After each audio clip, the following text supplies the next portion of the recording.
Hello, everybody, and welcome to the May 20th episode of Trips and Traps. I'm Andy Serling, joined by Eric Donovan. And we got two segments to bring you this week, the return of turf racing with some good weather, which means we have a lot of trips and traps to show you. In fact, we had so many, we had to pare it down. Yeah, absolutely. I think we could have done 4 segments for this week, but we weren't going to do that. But we do have 2 segments, 3 races each. 5 of them will be turf races, and we'll be starting out, of course, on the turf. Let's get to that first race. It's the 9th race from May 13th, and we're taking a look at a first-time starter in here, the 8 Dear MARYLOU, and also another horse, the 10 4 Love Alone. Totally different trips for these horses. Absolutely, and the 10 4 Love Alone is one of the favorites in here. And I just thought she ran extremely well in here, and she is attending on the outside an extremely fast pace. But right away, let's look at Dear MARYLOU, who she broke okay here and just didn't have much speed and kind of settled back there. And she was a first-time starter for Chip Dutrow that was running this race. It didn't take much money. Rudy Rodriguez rode, but of course, Rajiv Mirage is on For Love Alone, who was turning back from distance races, but that wasn't a problem for her. The problem was how fast the pace was.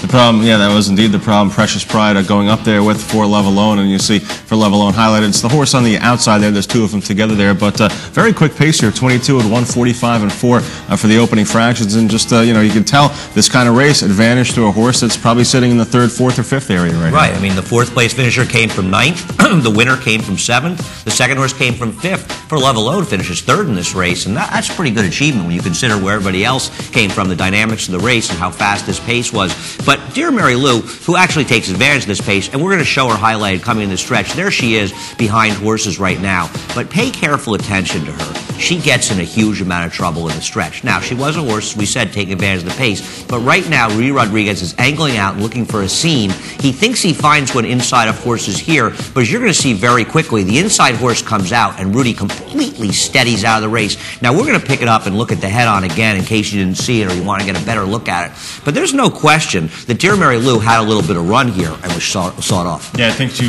was just starting to make her run, actually, at this time when Rudy tried to find a seam to run through and thought he had one here, and then it just shut off on her, and you know, just didn't seem like the right kind of spot. She might have reacted a little bit too to the horses coming out before actually being bumped a little bit too. Probably, you know, something a first-time starter will do. A little green overreacting to a horse coming in or coming out to her inside or outside. But certainly, I think one you have to watch out for next time out. Should improve definitely. Yeah, and I like the fact that she regrouped herself after that steady as a first-time starter and actually still had more run and finished 6th. Now, the dynamics were in her favor, and we obviously are pointing that out. But she's a horse that had trouble. That trouble doesn't show up. You have to watch the race again to see the trouble. So she's one that, well, that's still going to be a decent price next time she runs. Those connections aren't really going to get bet in a race like this. And so I'm giving Dear MARYLOU another chance, but there's no question For Love Alone ran the best race of anybody in here. It's undoubtable. Yeah, we'll see what For Love Alone does next time out. I think she's probably better sprinting, and 6 furlongs, you know, next time out she doesn't get hooked in such a hot pace, and she'll be very dangerous. Second race for the segment, the 6th race from May 14th. This is a maiden claimer, and we're taking a look at the 7 Chicken Slacks, and this is a first-time starter from the Billy Turner barn. Yeah, this is another first-time starter. This one did not take any money, and right away you can see, steadies out of the gate, breaks a length and a half or so slow. Yeah, this one is going to make a wide run, I think, for the most part throughout the race. Make a little bit of a wide run starting about now, and just be caught out there. And I just thought overall ran a very good race first time out. Yeah, this was one where she never was given a chance to get a breather in the race, and you can't win races, especially these turf sprints, with a rush approach. Now, obviously, she's compromised the break, and I'm not saying she was going to win the race, but all things considered, how the race was run, and the winner came from 4th, the second horse came from 7th.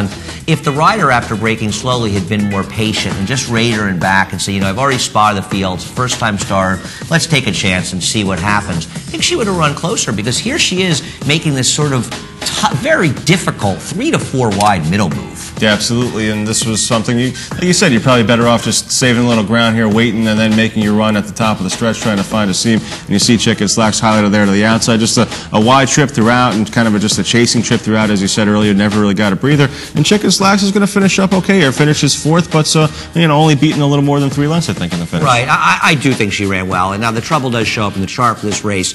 I don't know how big a price she'll be next time, but it's not such high-profile connections with Billy Turner that she'll be a short price. Maybe, you know, the rider Raimundo Fuentes rode in Florida before coming to Aqueduct during the winter, and has no experience riding in New York, and has never ridden these turf courses at Belmont. And watching some of the race last week, he seemed to have trouble in a number of them. He needs some more experience, and this horse needs a much more patient ride. Obviously, braking better would be good, but a more patient and sort of even ride, Chicken Slacks could easily win next time. All right, one more race for this segment, the 5th race from May 15th, an allowance optional claimer for New York bred non-winners of 2 other thans, and this is going 7 furlongs on the turf. Yeah, I was very impressed with the winner of this race, Sonic Sound, number 8, who had won impressively at Aqueduct.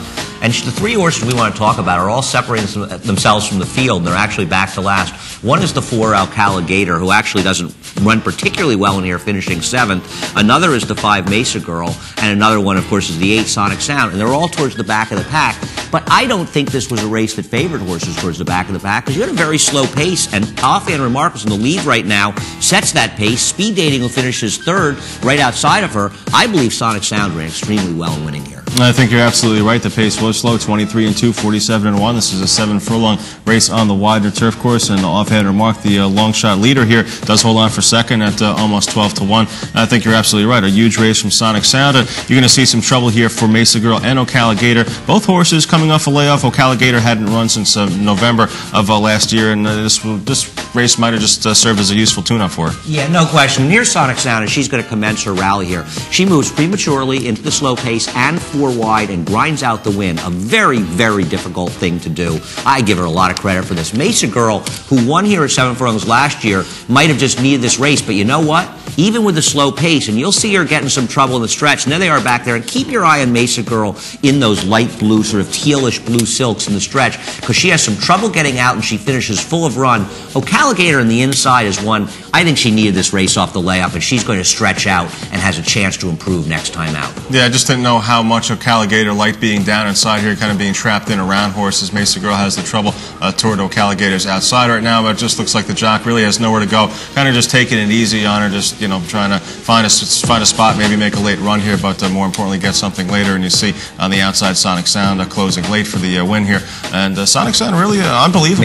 MESA Girl, yeah. Sonic Sound, well, there's MESA Girl running strongly at the end, but I agree. Sonic sounds like a new horse that's coming back this year. I thought she was incredibly visually impressive in winning that race at Aqueduct, where she made the premature 4 wide move in there and blew by the field and won easily. She's really improved her game. Speed Dating was a big disappointment in this race. A horse for West Point Stable who had looked very good, winning two turf races, won a sprint, I think 7 furlongs at Belmont, won a distance race against a live field at Aqueduct. Now, she was off a layoff, but you know what? She was on this slow pace, and if she was as good as a lot of us thought, and I had not liked her before and gotten sold on her, and of course she disappointed, I'm not thrilled with her performance, but I agree. OCALA GATOR is a horse that can improve when it stretches out in here. MESA Girl clearly ran well, and the winner, I mean, I don't know where she goes now that she's through the condition, but she's in great form. Yeah, I don't know either. I think a stakes try might be a little bit tough for her, and you try to run her back in the condition and put her in for the tag. You know, you could lose her for 50,000, but I mean, where else are they going to go with her? Well, you can go into the non-restricted, into race with restricted, the opens, I guess, and you know what? The right field, they can look at her and think she beat Lesser. She's in very, very good form, the best form of her career. Anyway,